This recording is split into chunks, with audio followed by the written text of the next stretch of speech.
आज हम 2014 में रिलीज़ हुई मूवी जॉन कार्टर के बारे में बात करेंगे। ये एक एक्शन साई-फाई थ्रिलर मूवी है। कैसा हो अगर आपको पता चले आप अचानक से मंगल ग्रह पर पहुंच गए। ये मूवी भी कुछ ऐसी ही है। चलिए इसकी मूवी की एक्सप्लेनेशन स्टार्ट करते हैं।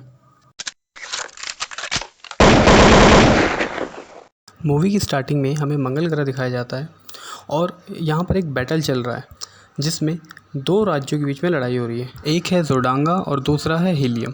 जोडांगा अपनी ताकत से पूरे मंगल ग्रह पर राज करना चाहता है, पर हीलियम सिर्फ सुख शांति से पूरे मंगल ग्रह पर सभी लोगों को उनकी आज़ादी का हक दिलाना चाहता है। जोडांगा के राजा समथान आज बिल्कुल हारने वाला था, पर लास्ट टाइम पे उसे कुछ लोगों ने आकर बचा लिया। ये लोग अपने आप को ईसस माँ के भक्त कहते हैं। इन लोगों ने जोडांगा के राजा को एक शक्तिशाली हथियार दिया जिसकी मदद से अब वो लड़ाई जीतने लग गया। अब मूवी शिफ्ट होती है, पृथ्वी का सीन दिखाया जाता है और एंट्री होती है हमारे लीड एक्टर की जिनका नाम है जॉन कार्टर। जॉन ने अपने भांजे को अपने पास बुलाया है और जब तक उसका भांजा उनके पास आया जॉन गुजर चुके थे। अब उनका वकील उनसे मिलता है और उन्हें बताता है कि वो लास्ट टाइम में आपको ही याद कर रहे थे। अब एडगर जॉन की कब्र के पास जाता है और उसे पता चलता है कि उनके शरीर को दफनाया ही नहीं गया। दरअसल जॉन की आखिरी इच्छा थी कि उनके शरीर को दफनाया ना जाए, उन्हें एक कमरे में रखा जाए और जिसे सिर्फ अंदर से खोला जा सकता था। ये बात सुनकर एडगर को थोड़ी हैरानी हुई।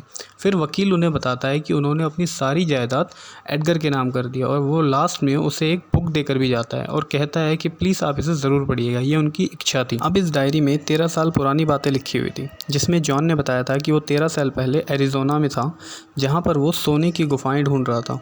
तब वहाँ उसे जनरल पॉल मिलता है जो उसे यूएस मिलिट्री ज्वाइन करने के लिए कहता है। दरअसल जॉन खुद भी एक आर्मी का ऑफिसर था, लेकिन एक लड़ाई के दौरान उसके बीवी और बच्चों की मौत के बाद उसने आर्मी छोड़ दी थी। लेकिन जनरल पॉल उसे बहुत फोर्स करता है आर्मी दोबारा ज्वाइन करने के लिए, जिस पर जॉन उन्हें मना कर देता है। अब जनरल उसे जेल में बंद कर देता है, लेकिन जॉन वहाँ एक गार्ड को चकमा देकर भाग निकलता है। जब सभी लोगों को पता चलता है कि जॉन भाग गया है तो आर्मी के लोग भी उसके पीछे जाते हैं। कुछ दूर जाने के बाद वहाँ के आदिवासी कबीले जॉन और उन आर्मी ऑफिसर्स को घेर लेते हैं और उन पर हमला कर देते हैं, जिसमें जनरल पॉल घायल हो जाता है। जॉन उनकी मदद करता है और उन्हें अपने साथ वहाँ से निकाल लेता है। भागते हुए वो एक गुफा में पहुँचते हैं जहाँ जॉन देखता है कि उस गुफा के अंदर सोना ही सोना है। तभी उसके पीछे से एक आदमी आता है जो उस पर अचानक से हमला कर देता है। अपने बचाव में जॉन उस पर गोली चलाता है और वो आदमी मर जाता है।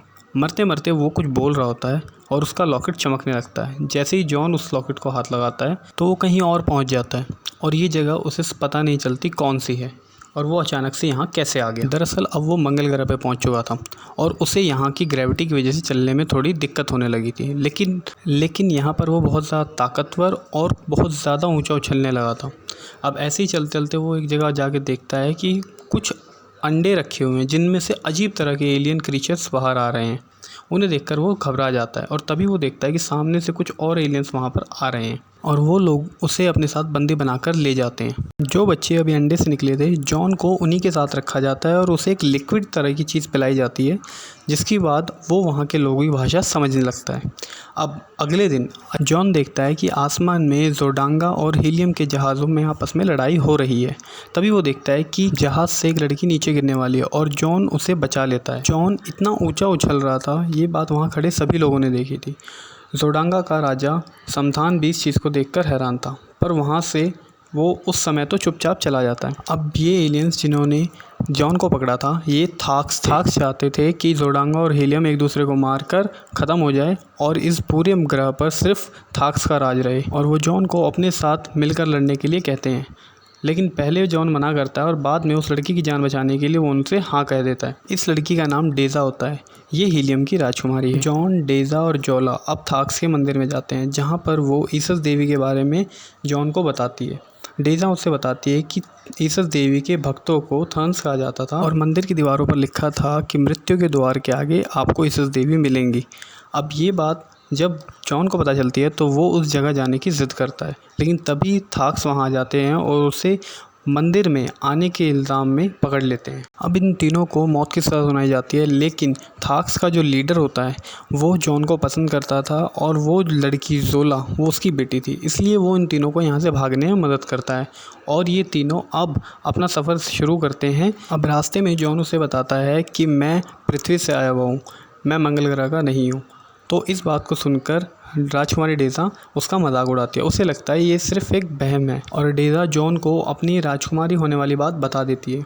अब ये तीनों उस नदी के पास पहुंचते हैं जिसके बारे में इन्होंने मंदिर में पढ़ा था। अब जॉन और डेज़ा उस जगह के अंदर जाने लगते हैं। अंदर आने के बाद जॉन अपने पदक को जब ज़मीन पर रखता है तो वहाँ पर नीले रंग की रोशनी से एक पैटर्न बन जाता है, जिसे डेज़ा देखती है और बताती है कि ये ग्रहों का पैटर्न है। और उस पर हाथ रखने के बाद उन्हें पता चलता है कि इस लॉकेट को अपने हाथ में लेकर और कुछ वर्ड्स बोलने से आप पृथ्वी से मंगल ग्रह पर आ सकते हो और उसी तरह वापस भी जा सकते हो, लेकिन आपकी ओरिजिनल बॉडी वहीं रहेगी और आपकी एक डुप्लीकेट बॉडी वहाँ पर पहुँच जाएगी। अब जॉन को रियलाइज़ होता है कि वो अपनी ही बॉडी की एक नकल बनकर यहाँ आया है और डेज़ा को भी उसकी बातों पर यकीन हो जाता है। तभी वहाँ पर थर्न्स कुछ आदमखोर थार्क्स को भेज देते हैं और इन तीनों को मारने का हुक्म देते हैं और ये तीनों अपनी जान बचाने के लिए भागने लगते हैं। अब वो थार्क्स बहुत ज़्यादा होते हैं और जॉन डेज़ा बुला की जान बचाने के लिए इन्हें आगे भेज देता है और ख़ुद अकेले इनका सामना करने के लिए वहाँ खड़ा हो जाता है। तभी वहाँ पर हीलियम के जहाज़ आ जाते हैं, जिसमें से हीलियम के राजा यानी कि डेज़ा के पिता आते हैं और उनके जनरल आते हैं। अब उनके साथ वहाँ जोडांगा का राजा यानी समथांग भी आता है, लेकिन समधान को वहाँ देखकर डेज़ा को गुस्सा आ जाता है और वो उसे मारने के लिए आगे बढ़ती है। तब उसके पिता उसे समझाते हैं कि अब समधान वैसा नहीं है जैसा वो सोच रही है और समधान को अपनी गलतियों का एहसास है और वो ही डेज़ा को ढूंढने के लिए यहाँ तक आया है और उसी की मदद से उसने उन सारे थाक्स को हराया था जो अभी उनके पीछे पड़े थे। अब इतनी सब बात सुनकर डेज़ा मान जाती है और उसके पिता उसे बताते हैं कि अगर डेज़ा समधान से शादी के लिए मान जाए तो वो दोनों मिलकर पूरे मंगल ग्रह पर शांति ला सकते हैं और डेज़ा मंगल ग्रह की भलाई के लिए उससे शादी के लिए तैयार हो जाती है और जॉन को लेकर सब लोग जोडांगा चले जाते हैं। जब कार्टर को होश आता है तो उसे हीलियम का सेनापति मिलने आता है। हीलियम का सेनापति उसके पास आता है और उसे बताता है कि राजकुमारी ने उसे यहाँ से भागने के लिए कहा है और उसमें उनका सेनापति भी उसकी मदद करेगा और वो दोनों वहाँ से निकलकर सीधा डेज़ा के पास पहुँचते हैं। अब डेज़ा उसे वो लॉकेट देकर बताती है कि उसने ईसस देवी के मंदिर में उन चिन्हों को पढ़ लिया था जिसकी मदद से जॉन वापस पृथ्वी पर जा सकता था, लेकिन वो चाहती थी कि जॉन यहाँ रहकर हीलियम की तरफ से लड़े और जोडांगा को हराए। लेकिन अब डेज़ा नहीं चाहती कि जॉन की जान को खतरा हो, इसलिए वो जोडांगा के राजा से शादी कर शांति से इस मंगल ग्रह को चलाना चाहती है। हालांकि वो ये शादी नहीं करना चाहती। अब वो सब जानने के बाद जॉन वहाँ से नहीं जाता, लेकिन डेज़ा को लगता है कि वो चला गया है। तभी जॉन को वो थर्न पकड़ लेता है जिसने उस पर हमला करवाया था। अब वो थर्न जॉन को पूरी हिस्ट्री बताता है कि कैसे वो इन ग्रहों के बनने से पहले से ऐसे खेल खेलते आ रहे हैं जिसमें वो क्रूर लोगों के हाथ में ताकत देते हैं जिससे वो दुनिया का नाश कर सके और दोबारा से इस दुनिया को बनाया जा सके। और इस काम के लिए समथान एक सही आदमी है, क्योंकि वो इतना क्रूर है कि अगर आज वो शादी के दौरान डेज़ा को मार दे तो कोई इस बात का विरोध नहीं कर पाएगा, क्योंकि समथान वैसे ही एक क्रूर कैरेक्टर का आदमी था। लेकिन अब इतना बात जानने के बाद जॉन को उस पर शक होता है और वो कहता है कि तुम लोग ऐसा कैसे कर सकते हो। तब वो थर्न जॉन को कहता है कि ये सब सिर्फ संतुलन बनाए रखने के लिए है। ये थर्न जॉन को यहाँ से ले जा रहा होता है, तभी बुला जो कि वो कुत्ता था वो यहाँ आकर जॉन की हेल्प करता है और उसे भागने में मदद करता है। जॉन ज़ोला और बुला को लेकर वापस थाक्स के राज्य में पहुँचता है, जहाँ उसे पता चलता है कि अब थाक्स का जो राजा है वो उनका जनरल है और जो पहले राजा था यानी डार्स उसे जेल में डाल दिया गया है क्योंकि उसने जॉन को और बाकियों को भागने में मदद करी थी। जब डार्स को पता चलता है कि जॉन ज़ोला को वापस यहीं लेकर आ गया है तो वो उस पर बहुत गुस्सा करता है। अब जनरल उन दोनों को भूखे भालुओं के आगे लड़ने के लिए भेज देता है और इसे देखकर थार्स के सभी लोग बहुत खुश होते हैं क्योंकि उनके लिए तो ये एक मनोरंजन की तरह था। अब जॉन खुद को और डार्स को उन भालुओं से बचाकर उस जनरल को मार देता है और थाक्स का नया राजा बन जाता है और सभी उसे एक्सेप्ट भी कर लेते हैं और वो सभी थाक्स को लेकर जोरडांगा पर हमला करने के लिए चला जाता है। लेकिन तभी उन्हें पता चलता है कि समथान और डेज़ा की शादी हीलियम में हो रही है और जॉन ना चाहते हुए भी सभी थाक्स को उड़ने वाले जहाज़ों का इस्तेमाल करके वहाँ तक जाने के लिए कहता है क्योंकि उनके पास समय बहुत कम है। हीलियम में डेज़ा और समथान की शादी होने ही वाली थी कि तभी अचानक वहाँ जॉन आ जाता है और बताता है कि समथान ने धोखा किया है, उसने हीलियम को चारों तरफ से घेर लिया है और वो अब हमला करने वाला है। ये बात सुनकर जो थान समथान की मदद कर रहा था वो वहाँ लड़ाई का आदेश दे देता है और हीलियम और जोरडांगा के सिपाहियों में लड़ाई शुरू हो जाती है। जब हीलियम कमज़ोर पड़ने लगा तभी वहाँ थाक्स की पूरी सेना आ जाती है जो हीलियम के साथ मिलकर जोरडांगा के सिपाहियों को हराने लगते हैं। यहाँ पर एक ज़बरदस्त फाइट सीन देखने को मिलता है और वो थर्न जॉन के हाथ से वो पेंडेंट लेकर गायब हो जाता है और समथान की मौत के बाद पूरा जोरडांगा आत्मसमर्पण कर देता है और हीलियम की जीत होती है और यहाँ पर सभी लोग जॉन को अपना राजा मान लेते हैं और हमें यहाँ पर जॉन और डेज़ा की शादी दिखाई जाती है।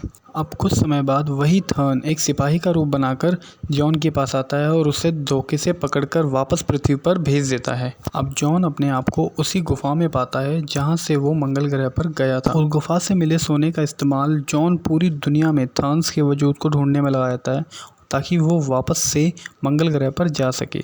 अगर वो किसी थर्न को ढूंढ पाया तो उससे उस पेंडेंट को छीन कर वो मंगल ग्रह पर वापस जा पाएगा और फाइनली जॉन को एक दिन वो पेंडेंट मिल गया। अब जॉन अचानक से कैसे मर गया ये बात एडगर भी समझ गया था और वो उसे ये कहता है कि उसे उसकी बॉडी की रक्षा करनी है क्योंकि थर्न्स उसकी बॉडी को ख़त्म करने की पूरी कोशिश करेंगे। इसीलिए जॉन ने अपनी बॉडी को ज़मीन में नहीं दफनाया था। ये सारी बातें एडगर जॉन की डायरी से पढ़ ही रहा था और वो जैसे ही उसके कब्र की तरफ जाके देखता है तो वही थर्न उसे पीछे से मारने ही वाला होता है, लेकिन हमें दिखाया जाता है कि जॉन उसे पहले मार देता है और उसके पास से वो पदक निकाल लेता है और जॉन उसे बताता है कि ये उसकी एक ट्रिक थी जिससे वो इस पदक को पा सके क्योंकि उसे वो पदक पहले कभी मिला ही नहीं था।